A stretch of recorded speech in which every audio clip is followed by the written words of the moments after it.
Hi there. Welcome to Stories Shorten the Road, or welcome back if you've been here before. I hope that you're enjoying the stories that I've chosen to tell you and that they're a little bit of a diversion for you when we're all trying to get through this pandemic. This story comes from Ireland. It's about a king. And from the moment that king was born, there was something odd about him. His mother noticed it right away.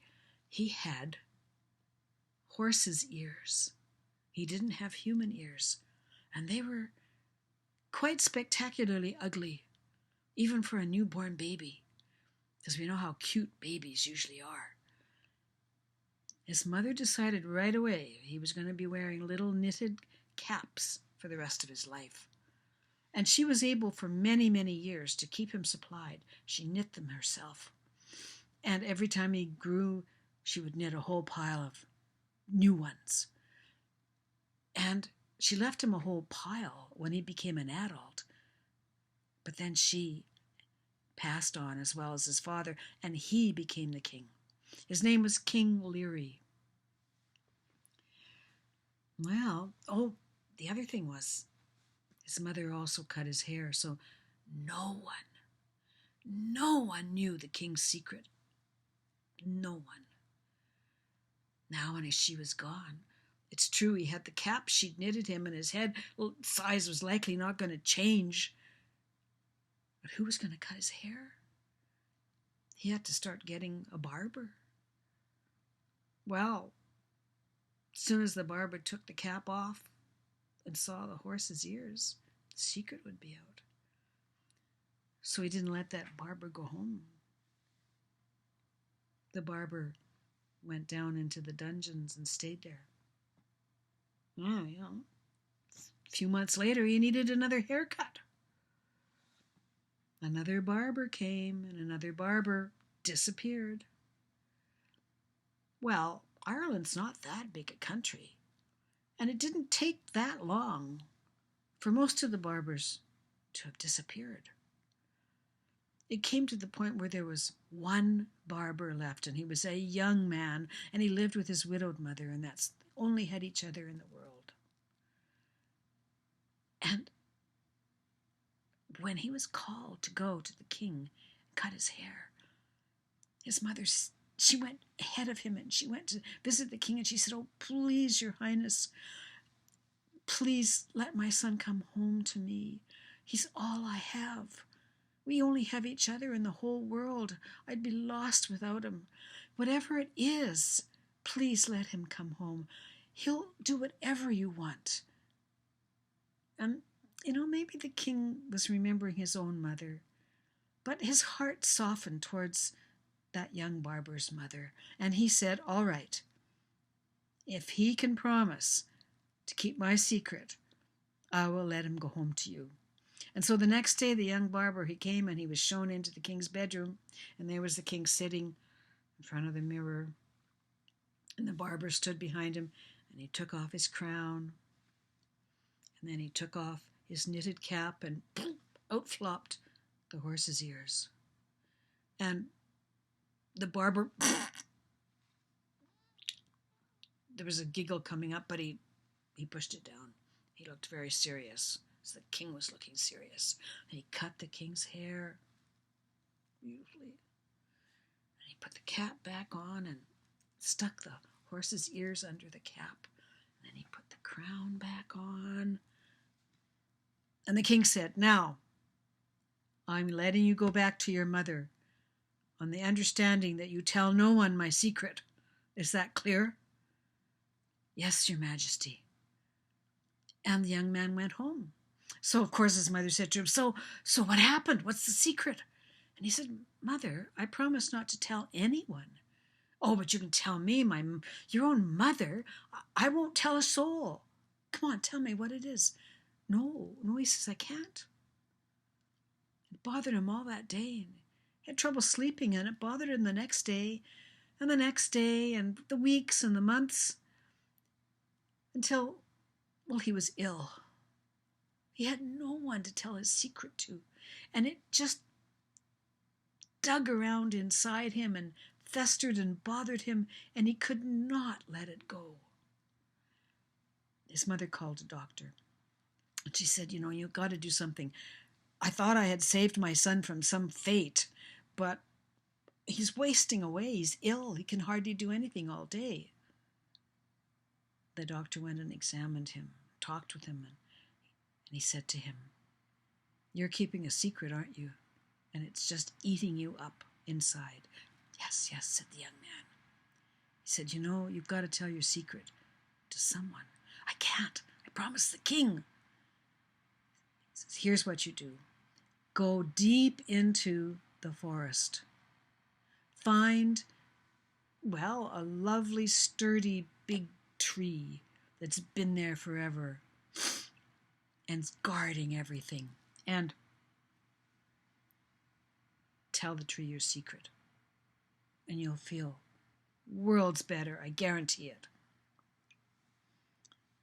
So the next day the young man got up and he crawled almost into the forest. He was pretty weak by then.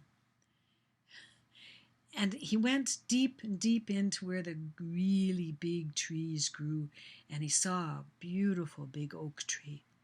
And he stood in front of it and he said, "My king has horse's ears."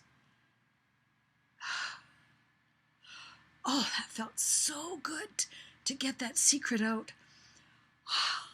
He felt his health returning to him almost instantly, and he went home with a skip and a singing, and went back to work. Everything was just fine, and the story might have ended there. Except, now the king thought, things are going pretty well. I've got it all worked out. I've got a barber that's going to keep a secret. It's time for me to get married. And he had his eye on a princess from another kingdom. Yeah. And so he arranged a marriage, and she was agreeable as well. And he proclaimed that there would be a great wedding feast, and there was to be special music prepared, and everybody in the kingdom was going to be invited. And all the most wonderful foods were going to be prepared. And so the king's harper, he set to try to compose a special melody for this occasion.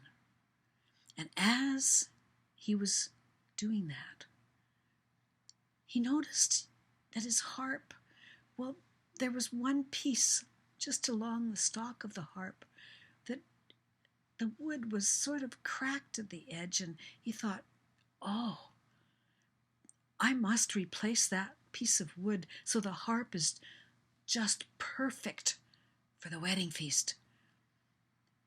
Well, in those days, they made their own instruments, and the harper went into the woods searching for a straight, old tree of hard wood that he could take a branch and take some of the wood from it. And wouldn't you know, the tree that he found was the very tree that the barber had told his secret to. And he took some wood and he brought it home, and he replaced the little piece of cracked wood on his harp so that it looked new and was just gorgeous. And after the feast, when it was time for the harper to come and entertain everyone, he set his fingers on the harp strings and was about to play, when the composition that he intended to play did not come out. Instead, the harp sang, "My king has horse's ears." Oh! Dead silence. And everybody looked at the king, and his face was red from the neck up with rage. And he looked around, and somebody, we don't know who, somebody started to go and snicker. And as soon as one did that, you know how contagious it is when people laugh, soon somebody else laughed, and then another one nearby laughed, and soon everybody in the hall was laughing. And the king looked around, and he looked at his bride, and he Oh, there's nothing for it. He took off his crown, he whipped off his cap, and his ears went plump. He said, "Oh, thank goodness that's out. Now I don't have to keep this secret any longer. It was just so difficult to do. And after all, I'm still the king, and everybody seems to love me anyway, so does it really matter if I've got horse's ears? No." And his new bride, she didn't seem to mind. The first thing he did the next day after the wedding, he sent his soldiers down into the dungeons below the castle. He let all the barbers free. And everything turned out all right, which is a good thing, because some of those stories don't turn out as well. Everybody lived happily ever after. Now, I hope you like that story, and that you'll come back and listen to some more. You can contact me through my website and tell me how you like them, or if you want to hear a particular story that you think I might know. And I do want to say that this is all made possible by a grant from the Safe at Home Manitoba. And a number of artists and other people are doing all sorts of interesting things to help people live out the pandemic. So I'll see you next time. Goodbye.